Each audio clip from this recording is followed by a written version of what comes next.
Hi, I am back to read a few more chapters of this new awesome book, Stef Soto Taco Queen by Jennifer Torres.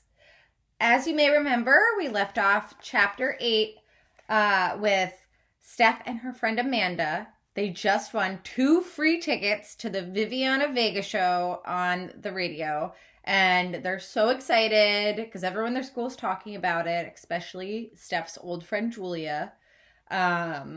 But Stef's a little worried that her poppy's not going to let her go. So let's see what happens. Chapter 9. We spend the rest of the afternoon at the flea market parked next to a truck called Gyro Hero. Our menus are so different, Poppy had explained, that we're not really competing with each other, just giving customers more options. Late in the afternoon, he sends me over with 2 carnitas burritos. I come back to Tia Perla with 2 pitas stuffed with chicken souvlaki. The line outside our window is never very long, but orders are steady enough to stay put. Not until we've sold out of the carne asada do Poppy and I leave the flea market and head back to the commissary. The commissary is where they leave their truck overnight, by the way. It's like a big parking lot. It is after dark, but still warm, when we finally pull in. I can't help daydreaming about the Viviana Vega concert. I've never won anything in my whole life. Not even a goldfish at the school carnival. It was obviously meant to be. And then I remember how hopeless it is, and my chest goes tight. Poppy shuts off the engine. Mija, he says. You could wait here until I'm finished if you want. A break from cleanup duties? I'm about to say yes, but I have a second thought. Nope, I say, straightening up and unbuckling my seatbelt. I could help. I have only a week to show my parents I'm not a little kid anymore.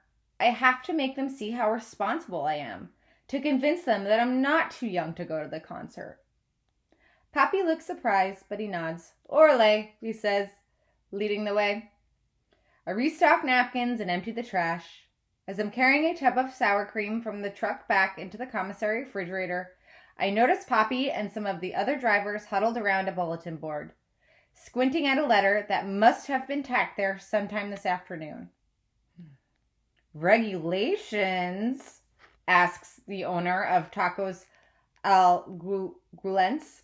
Regulations means that they want to drive us out of business. Es nada, Vera Padilla insists. She swats at the letter as though shooing a fly. She and her sister, Marna, drive Burritos Paradiso. Usually outside the gym, it's famous for Marna's caramel-topped flan. They try this every few years. Nothing ever happens. Trust me. Don't worry. Poppy sees me watching and waves me over. Estefania, ven. I join the others in front of the bulletin board, and he points to the letter. He doesn't have to say anything for me to know he wants me to translate. He speaks good enough English, but when it comes to important conversations and official-looking paperwork, he doesn't trust himself. He always asks me. I translate at doctor visits and parent conferences when letters come in from the bank or from the electric company. I'm used to it, but it still leaves me with a nervous pins and needles feeling in my stomach. When Pappy says he needs my help with Tia Perla, I know he just wants some company. When he asks for help with English, it's like he really needs me. I look up at the posting. Meeting notice is printed across the top in bold capital letters.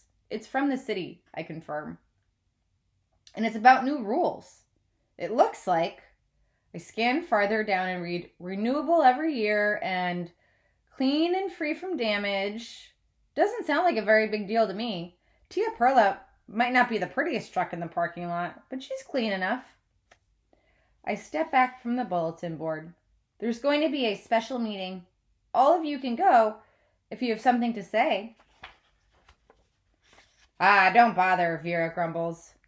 Like I said, nothing ever happens. Poppy pulls out a notepad, the one he uses to jot down which ingredients and supplies are running low. and copies the date and time of the meeting. All done, Estefania, he says. Vámonos? Chapter 10. Sunday is the only day of the week we spend all together. The only day Papi leaves Tia Perla parked at the commissary. And by Sunday, all of us need a break. Papi doesn't want to cook for anyone. Mommy doesn't want to be on her feet. I just want to sleep in. So usually, on Sundays, after I finally wake up, we drive to Susie's Cafe for the breakfast special. But today, my alarm clock jostles me out of bed at 5:30. My parents are still asleep, and I go straight to work. I iron a week's worth of white school uniform blouses and hang them, smooth and starched, in my closet. I sweep the floors and start the coffee table, and by the time my parents wander into the kitchen, I'm chopping peppers and grating cheese to make us omelets. Why do you think she's doing that? Do you think it has anything to do with the Viviana Vega concert and showing her parents that she's responsible? Let's find out. Don't worry about the dishes, I tell Mommy when I see her glance at the growing stack in the sink. I'll get to them after breakfast. Now, sit down. Siéntense. Mommy looks at Papi, who just laughs and sits down. I pour 2 cups of coffee, adding a splash of milk to Papi's, and set them down on the table. Mija, thank you. But what are you doing up so early? What's all this? Mommy asks, tightening her robe around her waist. Oh, it's nothing, I say breezily, tucking a flyaway curl behind my ear. My hair falls loose over my shoulders the way Mommy likes it. You have such beautiful hair. So thick and so full, she always tells me, trying to get me to wear my hair down. Thick and full is just a polite way of saying wild and frizzy. So I usually pull it back into a ponytail. But Mommy has also said I look older with my hair down. So today I give it a try. I was just thinking, I continue. I'm old enough to cook and clean a little. I open the refrigerator and grab the carton of orange juice. Now that I'm getting older, you can trust me with more responsibility.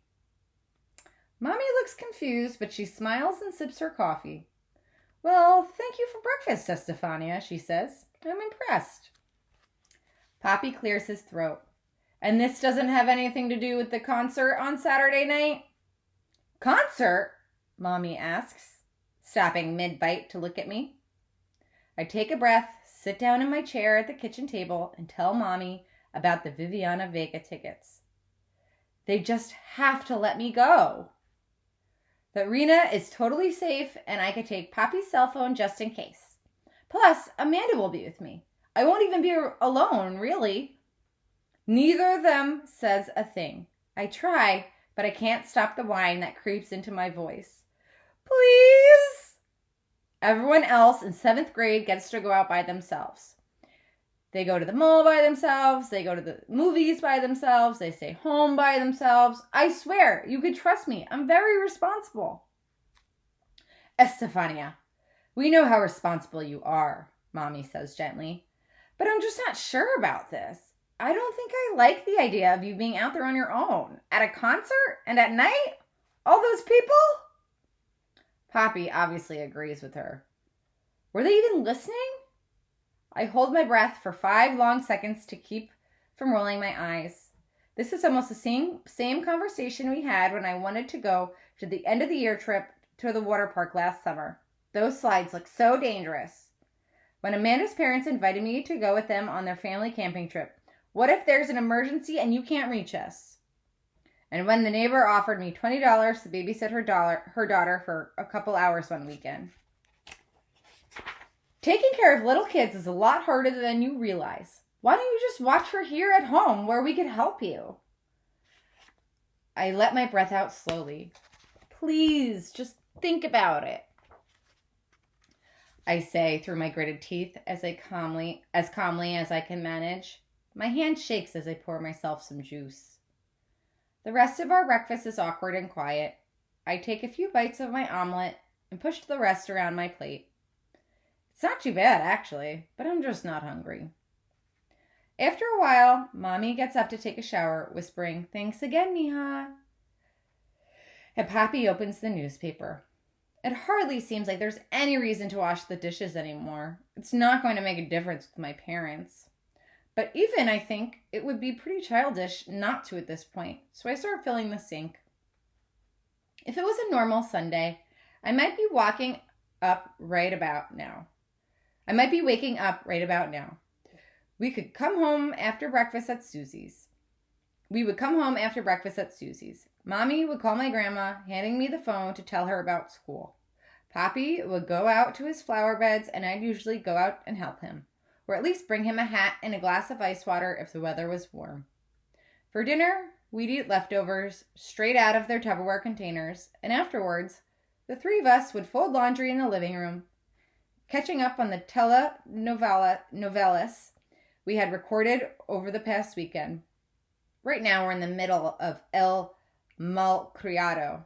It's about a poor but beautiful housekeeper, of course, who falls in love with a rich but spoiled son of her employer. I'm betting that, in the end, a letter will come for the housekeeper, telling her that she's inherited millions from a long-lost uncle. Mommy thinks she'll end up saving the rich man's life, causing him to see how foolish he was to have ignored her all those years. Then he'll beg her to marry him, right there in the hospital. Just watch, Mommy predicts. Papi rolls his eyes at us, but we know he's just as eager as we are to find out what happens next. But tonight, we don't get the chance. The uncomfortable hush that fell over us at breakfast lasts through the morning and into the afternoon. After her shower, Mommy calls my grandmother like she always does, and Papi goes outside into the garden.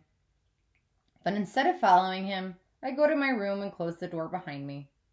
I finish the little homework I had left and then open my sketchbook. Drawing calms me, and I even start feeling hopeful. Mommy and Papi haven't said no to the concert. Maybe they're at least considering it. When I wander out of my room around dinner time, I find Papi at the kitchen table with his grocery list and a reheated container of spaghetti. He looks up and holds it out, offering me a bite. I shake my head, and he goes back to planning for the week ahead. Not very hungry. I warm a tortilla on the stove, spread some butter over it, then roll it up to eat it on the living room sofa. When Mommy comes in with the laundry basket, I wipe my fingers to help her fold, but we don't turn on the TV. Chapter 11. Amanda is waiting for me in the hallway outside of our classroom when I get to school on Monday morning. "Well?" she asks. "Well, what?" "Well, you know what. What did your parents say? Are you coming to see Viviana Vega?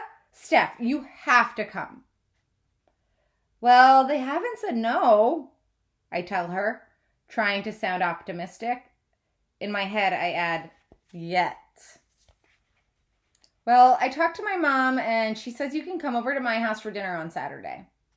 Amanda continues. "Then my sister will drop us off at the arena and wait for us right outside until it's over. I mean, she'll be right there, practically with us. That has to make your parents feel better, right? My mom can call your mom if you want." "That's okay," I shrug. I wish that would help, but I don't think it will. Amanda's sister is 17, almost an adult, but Mommy and Papi won't see it that way. As far as Amanda's concerned, it's a done deal. She's still talking about the concert and the songs she hopes Viviana Vega will perform as we walk into Ms. Barlow's classroom. It takes me a few seconds to notice, but everyone stops talking as Amanda and I hang our bags off the backs of our chairs. "What?" we say in unison. "Amanda, were you on the radio the other day?" Jake asks. More questions fly at her, one after another. "Can you get me her autograph? Who are you going to take with you?" Even Arthur, who still says he can't stand Viviana Vega, pulls his headphones down around his neck to listen. Amanda winks. "Stef. I'm going with Stef," she says, pulling me toward her desk. She's actually the one who called. It was her phone. "Stef doesn't even have a phone," Julia sniffs without looking up from hers.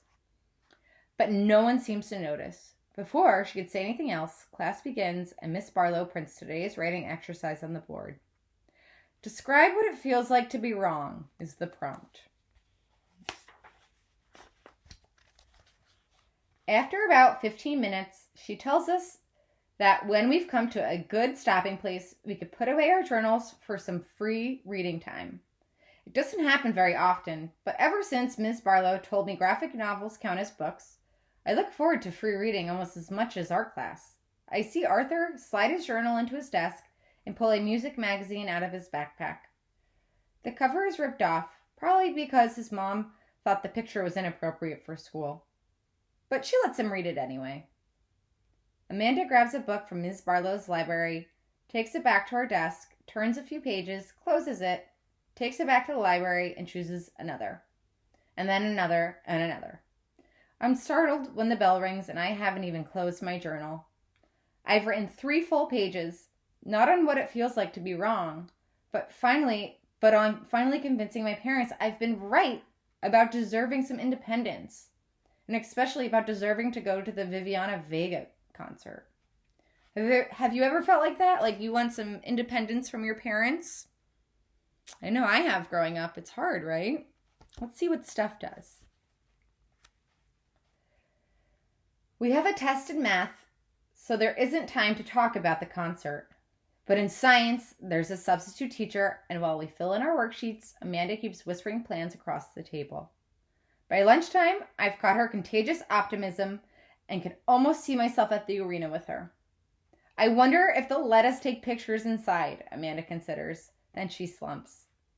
I wonder if we'll be close enough to even see, and recovers. Oh well, I mean, at least we'll be there, right? You could always try to sneak up closer, Arthur offers hopefully. Then he turns to me and tilts his head. But Stef, do you really think your mom and dad are going to let you go? He knows better than Amanda what it's like to have overprotective parents. Of course they are. They have to, Amanda answers for me. They might, I say. Miracles can happen, Arthur shrugs. And then, at the end of the day, an actual miracle really did happen. I leave school and scan the parking lot looking for Tia Perla. She isn't there. Not a trace of her. No way. Amanda jogs off to practice, and Arthur climbs in the front seat of his mom's sedan. I wave goodbye and start walking a few steps behind Julia. She turns around when she hears me, and I flash a smile, even more sparkling sweet than hers. She wrinkles her eyebrows and her nose. Pretty much her whole face is scrunched up in confusion. Then she snaps her head back around, and her red-brown hair flutters down, smooth and straight over her shoulders as though nothing had ever disturbed it. She continues on to the bus stop without looking back. I smile again, for real this time. I turn the corner and walk toward the gas station where I'm supposed to meet Poppy. It takes me less than 10 minutes to get there. And just like I've always said, absolutely nothing even remotely dangerous happens along the way.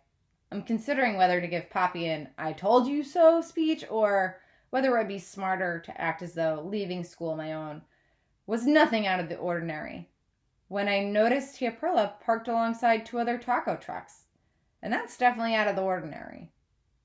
These trucks weren't like Gyro Hero. They might look a little different than Tia Perla, but their menus are exactly the same. I could probably guess what they serve without even looking. Tacos, burritos, super burritos, tortas, tostadas. It's not good for anyone's business for taco trucks to be parked so close together.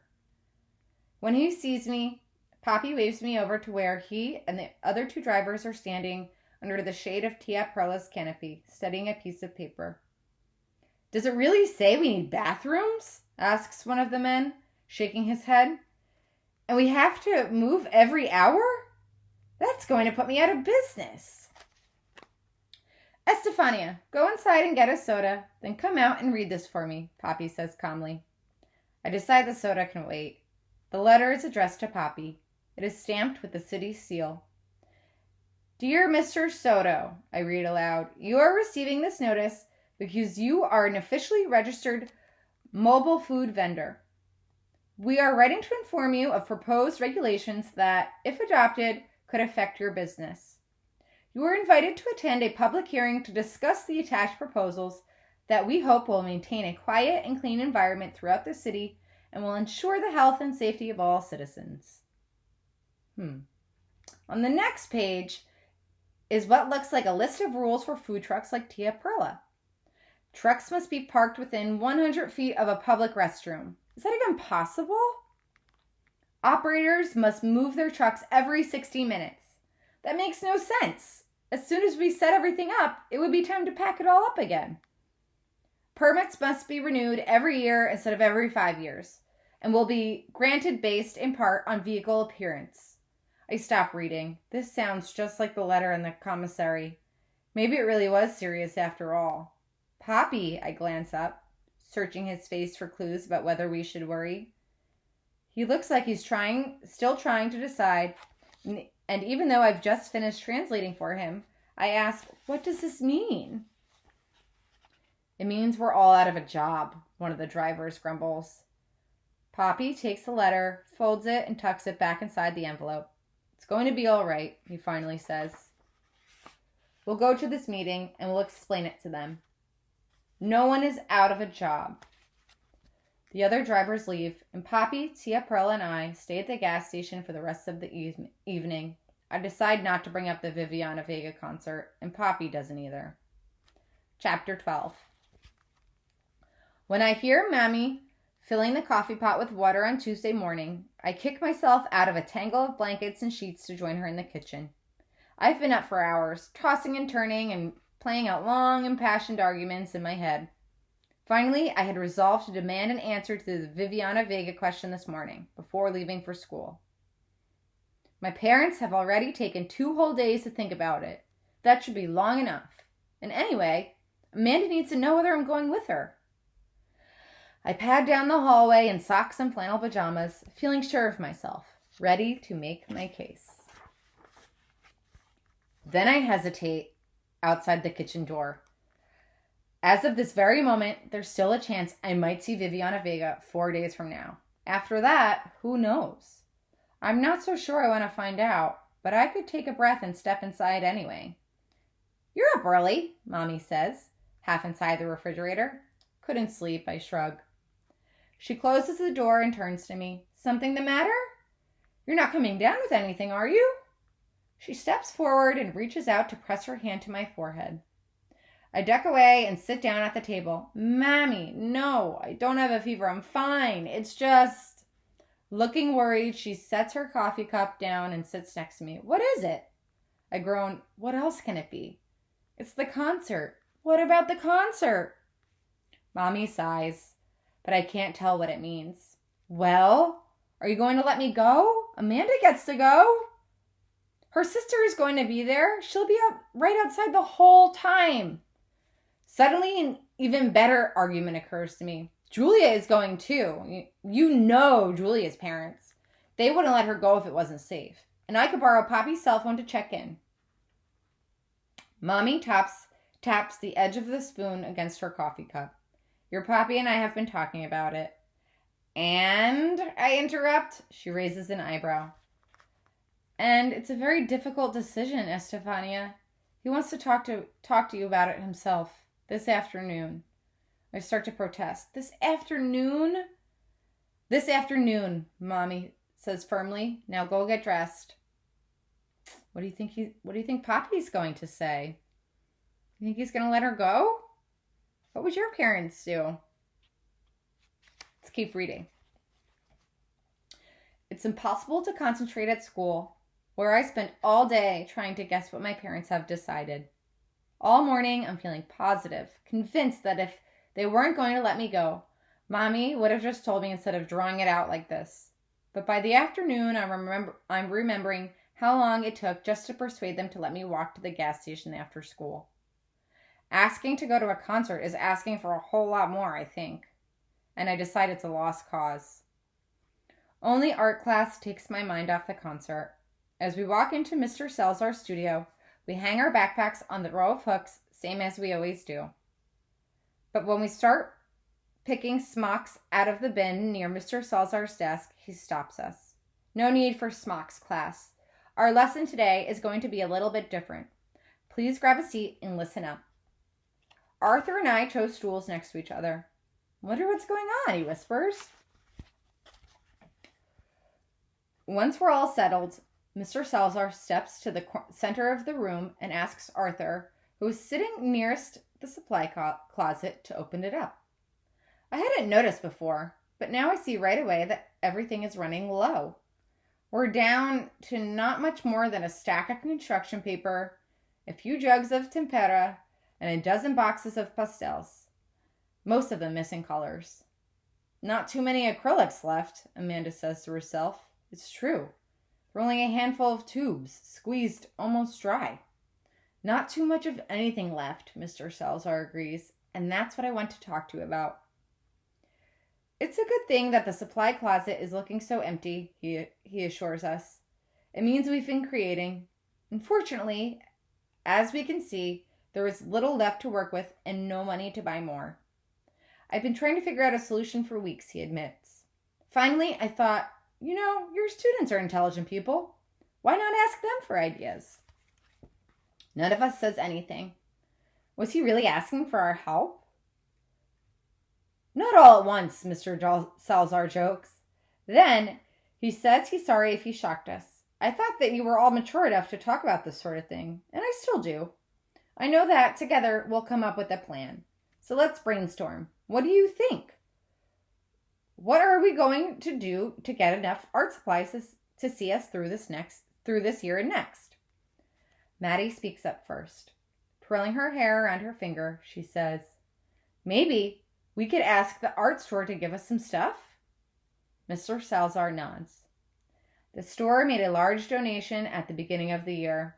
That's where your new charcoal pencils came from. But yes, Maddie, that's a good thought. We could ask whether they could help us out with some more supplies. He writes, ask for donations on the whiteboard. What else? Christopher suggests we ask our parents for money. That's certainly an option. All of you have very generous parents, Mr. Salazar says. But I was hoping you could all take ownership of the problem. Amanda raises her hand. When her soccer team needed to raise money to travel to an out-of-town tournament, she explains, they sold candy bars door to door. I remember that. Mommy and Poppy bought a whole box that we ended up giving out for Halloween. Mr. Salazar adds sell candy to the whiteboard. Any more? Amanda nudges Arthur. He thinks for a second, then remembers that when his church choir needed to buy new robes, they wrote letters to shops and restaurants asking for contributions. Good, Mr. Salazar says, scribbling right letters on the board. Jake suggests a car wash. That's how his swim club raised enough to pay for repairs at their pool. I think about how hard Mommy and Poppy and I have worked to buy Tia Perla. The saving, the extra jobs, my piggy bank.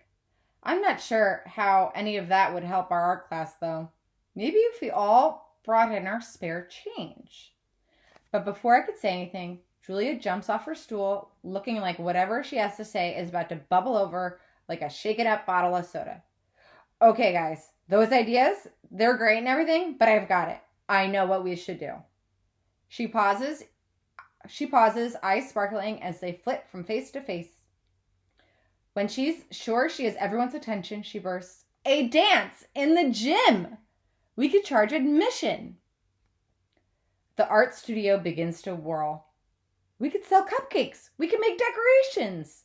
Even Arthur is out of his chair. I'll do a playlist. I have to admit, it's a pretty good idea. I can draw some posters, I offer. Mr. Salazar holds up his arms to quiet us down. This wasn't quite what I had in mind. We groan, and he holds up his arms again. Hold on. Let me finish. It wasn't what I had in mind, but it's your class. Your art supplies. I'll have to get approval from the principal, but it sure sounds like we have a winning idea. Mr. Salazar dismisses us, promising to have an answer from the principal by the time we meet again next week. You better be prepared if she says yes, he warns. You're in for a lot of work. And that is the end of chapter 12. So, first of all, have you ever been part of a fundraiser? If so, what were you raising money for and how did you do it? And my second question for you is still, what do you think Stef's parents are going to say about going to the Viviana Vega concert? I'll leave you hanging there, a little cliffhanger. I'll be back for more though, don't worry. Have a nice day.